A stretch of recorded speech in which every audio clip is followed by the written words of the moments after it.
हे ईश्वर, हमें आत्मशांति दो उन चीजों को स्वीकार करने की जिन्हें हम बदल नहीं सकते, हिम्मत दो उन चीजों को बदलने की जिन्हें हम बदल सकते हैं, और इन दोनों में भेद जानने की सद्बुद्धि दो। तेरी इच्छा चले प्रभु, हमारी नहीं। सिर्फ आज के दिन मई 11 मानकों को संतुलित करना। हमारी ज्यादातर प्रमुख चिंताएं और मुख्य कठिनाइयां झेलने में इसलिए कष्ट होता है क्योंकि हमें बिना नशे के जीने का अनुभव नहीं है। अक्सर जब हम किसी पुराने सदस्य को पूछते हैं कि क्या करना चाहिए, तब हम उसके सरल जवाब से अचंभित हो जाते हैं। बेसिक टेक्स्ट पृष्ठ 40। सुधार के दिनों में संतुलन बैठाना ऐसा ही दुष्कर है जैसे कि रेत के ढेर पर नाना प्रकार के मानक लेकर बैठ जाना। हमारा लक्ष्य ये है कि मानकों के दोनों तरफ बराबर की मात्रा में रेत जमाना है ताकि एक संतुलित मान प्राप्त हो। सुधार की प्रक्रिया के दौरान हम ऐसा ही करते हैं।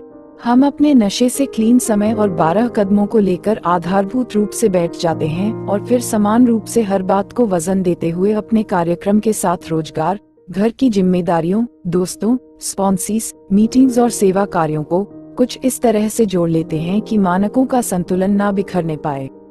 हो सकता है कि हमारा पहला प्रयास हमारे अपने मानकों को निष्फल कर दे।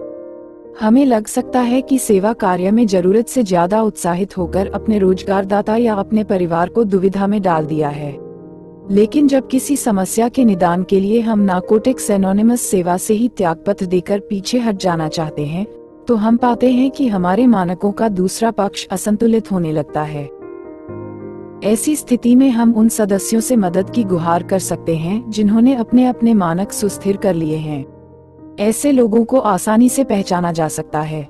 वे दिल व दिमाग से एकदम चुस्त दुरुस्त, निश्चिंत और आत्मविश्वस्त नजर आते हैं। वे हमारे संभ्रम को देखकर पहले तो मुस्कुराएंगे, फिर वे हमसे अपने अनुभव बांटते हुए हमें बतलाएंगे कि नशे से मुक्त होने की प्रक्रिया में वह कैसे धीरे धीरे आगे बढ़े थे।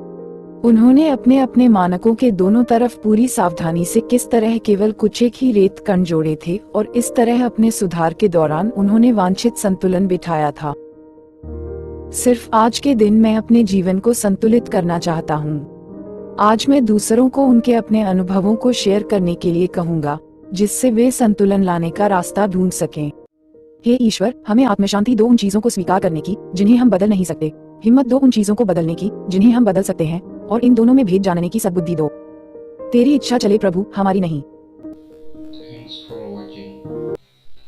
Like, comment, share, subscribe at j10._91.